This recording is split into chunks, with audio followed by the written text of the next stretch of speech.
देखिए बेटा, अब आप लोग देखिए कन्वर्स जो आपकी कन्वर्स बेसिक प्रोपोर्शनलिटी थ्योरम है वो देखिए आप लोग। ये जो थ्योरम है वो आपकी क्या कहती है?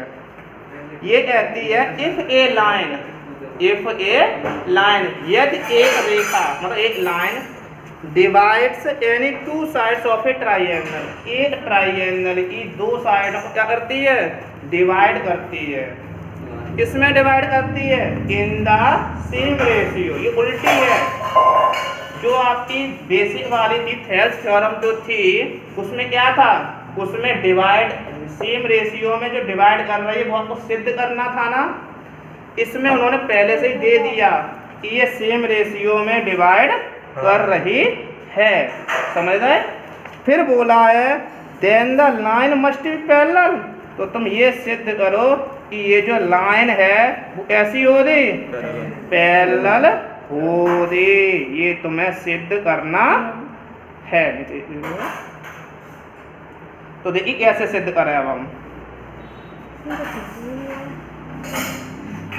देखिए एक लाइन एक ट्राइएंगल बोला था उसमें बना लो।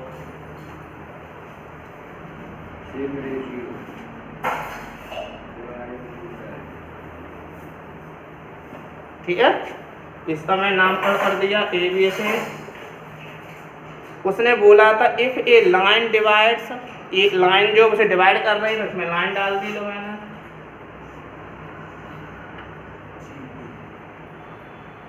ठीक है, कोई दिक्कत?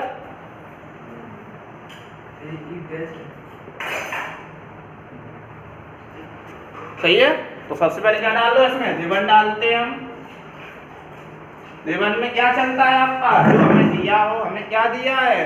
एक ट्राइएंगल दिया है और एक हमें लाइन दे रखी है। नीचे एक जीरो बची, दो जीरो से दो जीरो कटी है। सोच समझिए तो बटी पहला दो जीरो कटे ऊपर नीचे एक जीरो बची ना। मेरे 78 तो होगा। आंसर तो 78 ही होगा। नहीं, चलो 78/10 नीचे बचा है। A triangle ABC in which line L intersect, इसे इंटरसेक्ट कर रहा है।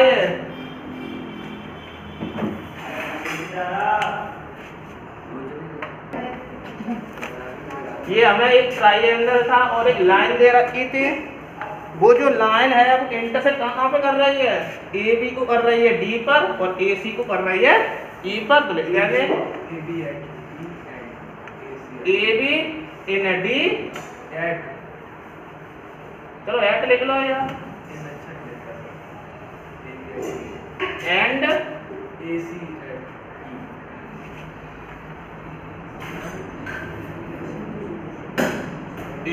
एट। कोई दिक्कत? इसमें पूरा नहीं हुआ। कोमा सच डेट इस प्रकार डिवाइड कर रही है। इसने बोला था it sides of A triangle in the same ratio. अभी जो मैंने थेल्स कराई थी उसमें क्या था? उसमें ये था कि सेम रेशियो में डिवाइड करना तुम्हें पूछा था उसने। ये सिद्ध करो कि ये सेम रेशियो में डिवाइड कर रहा है। और इसमें क्या है? इसमें आपको दे रखा है कि ये सेम रेशियो में डिवाइड करता है। तो लिख दो AD/DB। ये पहले से दिया है रिबन में, आप क्या है are divided in the same ratio. दोनों कट जाएंगे, जीरो इतना ही रहेगा। लिख लिया इतना। रिबन के बाद फिर हम डालते हैं टू प्रूव। टू प्रूव में वो जा रहा जो सिद्ध करने के लिए बोलता है। क्या बोला उसने सिद्ध करने के लिए? कि then the line must be parallel to the third side. ये थर्ड साइड के क्या है? पैरेलल है। मतलब L पैरेलल आपको BC दिखाना है।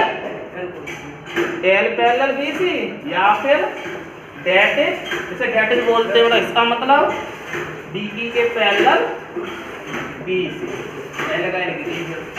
मैंने इस लाइन को L मान लिया था, पूरी को L मान लिया था, इसीलिए यहाँ तक कोई दिक्कत अब इतना डालने के बाद टू प्रूफ के बाद अब बेटा एक बात बताना, उसने ये बोला है कि ये दोनों पैरेलल करनी है हमें सिद्ध, तो हम करें कैसे हैं? जैसे मैं ये कहूँ बेटा ये जो बुक है बहुत डिफिकल्ट है, तो आप लोग कैसे मानेंगे? जब आप इसे सॉल्व करेंगे ट्रायंगल बीच में एल्टीट्यूड डालते इसमें नहीं, इसमें एक लाइन डलेगी। अब उसने ये बोला है, सुनना मेरी बात, कि इसे ये दोनों पैरेलल सिद्ध करो, तो पहले मैं ये मानूंगा कि ये दोनों पैरेलल नहीं है।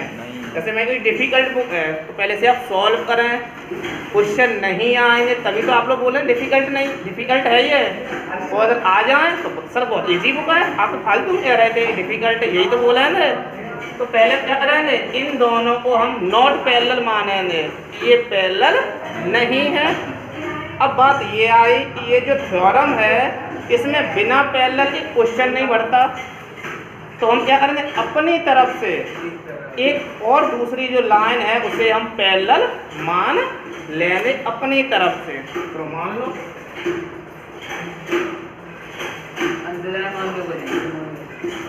जब पैरेलल कैसे ये तो नीचे गिर जाएंगे, ये हमने माना है अपनी तरफ से, हमने पैरेलल मतलब ये इसी पर है, आपके फिगर में दिखाने के थोड़ा दूर कर दिया है मैंने, इमेजिनरी ना है ये है मतलब आपको लगे हाँ ये लाइन दूसरी अलग खींची है, ठीक है ना, इसीलिए मैंने कर दी थी, यहाँ एफ मान लिया ऐसे मैंने, कोई प्रॉब्लम? No sir. अब जो ये लाइन करते हैं वो सब किसमें जाता है, कंस्ट्रक्शन में। क्या हुआ खुशी, शरीर क्या कर रहा है, भाषा लिख रहा है। कंस्ट्रक्शन में हमने क्या किया था, एक नई लाइन हमने पैरेलल खींची थी ना,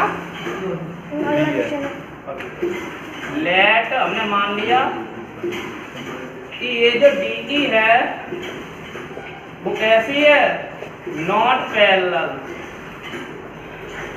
टू BC। क्वेश्चन ने बोला था ना कि DE और BC को पैरेलल सिद्ध करो, तो हमने क्या किया, हमने DE को BC के पैरेलल नहीं माना, हमने लिख लिया माना DE जो है वो BC के पैरेलल नहीं है। जब ये नहीं है तो फिर एक नई लाइन और मानेंगे। हाँ बोलो,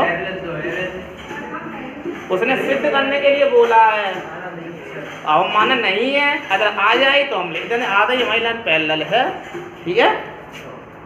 देन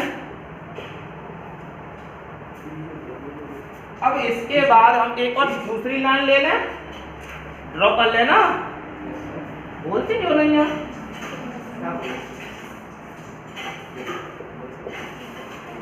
देन एनोदर लाइन, ये बताओ क्या इसका मैं नाम दिखाऊं मैं DF एनोदर लाइन को, ये छोड़ दूं, दिखा दो another line DF parallel to BC, कोई प्रॉब्लम नहीं है ना। अब आप लोगों को पता है जब मैंने इसको पैरेलल मान लिया DF के BC के, तो इसमें कौन सी थ्योरम लग जाएगी, बेसिक प्रोपोर्शनलिटी थ्योरम या फिर थेल्स थ्योरम, तो लगा दो, बाई BPT मैंने शॉर्ट में लिख दिया, basic proportionality theorem. Basic proportionality theorem अभी क्या करी, जो मैंने अभी सिद्ध कराई थी कि जो ये है सेम रेशियो में क्या करता है, डिवाइड करता है ना, लिख दो, मतलब जितना AD अपॉन DB इक्वल क्या हो जाएगा, AF अपॉन FC। हाँ सही है, AD upon DB equal AF upon, इसे मैंने डाल दिया फर्स्ट इक्वेशन, बट लेकिन डिवाइडेड हमें क्या दिया है, ये दे रखा है AD upon DB equal AE upon EC, इसे मैंने मान लिया सेकंड इक्वेशन। यहाँ तक किसी को प्रॉब्लम हो तो बताओ। उसी अनुष्का या तान्या कोई प्रॉब्लम तो नहीं है?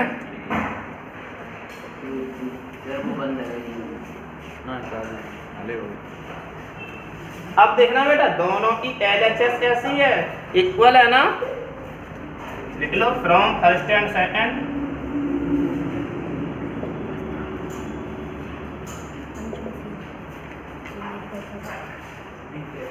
जब ये दोनों की LHS इक्वल है तो RHS भी कैसी हो जाएगी आपकी, इक्वल कर दो AE upon EC equal AF upon FC। कोई प्रॉब्लम हो तो बताओ। बट गिवन दैट जो गिवन है हाँ। कहाँ गिवन यस है, सर सही है। AD upon DB। अच्छा सही है। अब मैं काट नहीं करना। नहीं, अब मैं ये करता हूँ दोनों तरफ बोथ साइड, दोनों पक्षों में बोथ साइड हम 1 ऐड कर देते हैं। क्या कर देते हैं, 1 ऐड। काट की भी।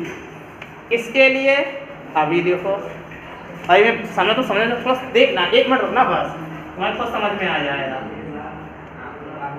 On adding 1, on adding 1 both sides B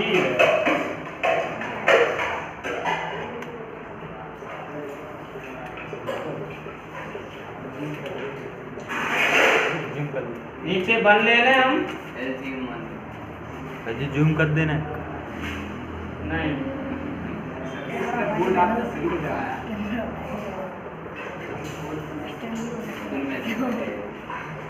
अब देखो आपका डाउट जो पूछ रहे थे क्लियर हो रहा।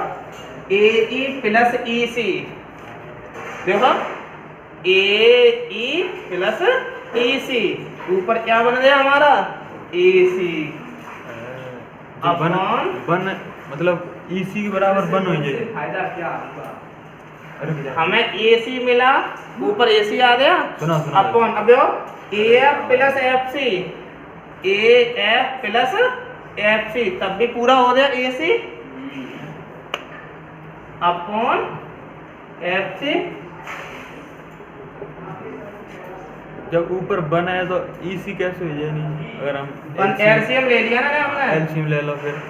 अब जोड़ लो AE plus EC, AE plus EC पूरा हो गया AC और AF प्लस FC तो पूरा हो गया AC। AC से AC कैंसिल, तो तुम्हारा क्या आ गया, EC के इक्वल FC। आप लोगों ने 9th क्लास में प्रॉपर्टी पढ़ी है, मेरी बात सुनना यहाँ पे, कौन साइड पढ़े होने आपने, कौन साइड पॉइंट, चले हिंदी में बोलते हैं सन केंद्रीय बिंदु। इनका मतलब होता है कि जो पॉइंट हैं, एक से ज़्यादा पॉइंट एक ही जगह पर हों। जैसे बॉलें होती हैं, रखी होती हैं, आपने देखा होगा फिल्म में दिखाते हैं कि जो लकड़ी का वो होता है उससे बॉल मारते हैं, देखा है ना, थ्रो करते हैं, बड़ा सा वो होता है खेलने वाला, उसे बोलते हैं, नाम ध्यान नहीं आ रहा मुझे। देखो अब EC के इक्वल FC आया, देखना जितनी EC है उसी के इक्वल आपका क्या है, FC है।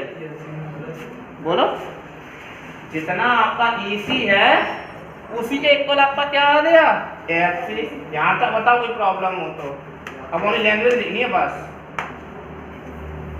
बोलो। ये हमारी एसयूवी गलत है। नहीं, बस कौन साइड लिखना है, बस ये कौन साइड है, CFC इक्वल हो सकता अरे है। हो रहा है ना। कैसे हो सकता है? यहाँ तो बहुत छोटी रही है। वो एग्जांपल भी है। देखो ये इसीलिए हो रहा है, पता क्यों हो रहा है, क्योंकि हमें क्या तोला था, उसमें क्या लाना है, हमें DE और जो BC है कैसी हैं, पैरेलल। वही तो हम यहाँ लिखे हैं, देखना जितना EC है, समझना मेरी बात, उतना FC होगा, उतना ही FC है इक्वल में। इसका मतलब जो ये F पॉइंट है वो हमारा E पर ही है, ये सिद्ध होकर आ रहा है ना। बोलो यस सर, बोलो, आ रहा है नहीं आ रहा है, आ रहा है सर। तुम्हारा ये जो EC है, ये तो यहाँ पे EC है, EC उसी के इक्वल तुम्हारा क्या है, FC। जब ये दोनों इक्वल है, ये दोनों इक्वल कब होंगे, जब एक ही जगह पे खड़े हों।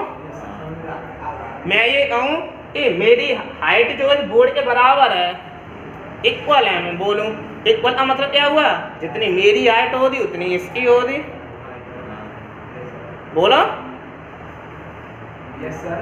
तो बस जितना ई सी उतना ही एफ सी है। मतलब ये जो एफ पॉइंट है वो ई पर है, तो मैं लिख दूंगा ई एंड एफ ये कैसे पॉइंट हो रहा है आप पे, कोइंसाइड, मतलब सन केंद्रीय बिंदु है। सन केंद्रीय का मतलब होता है एक ही जगह पर है वो। पहले मैंने अलग अलग माने थे ना, लेकिन अब ये सिद्ध होकर आया ये एक ही जगह पर है, मतलब ये कोइंसाइड पॉइंट है। तो लिख दो दिस इज पॉसिबल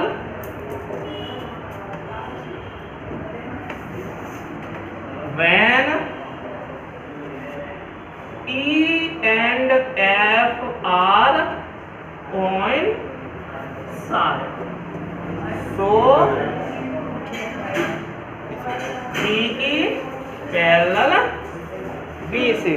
थ्योरम आपकी हो गई कंप्लीट, मतलब आपकी थेस्ट थ्योरम भी हो गई और उसकी कन्वर्स भी हो चुकी।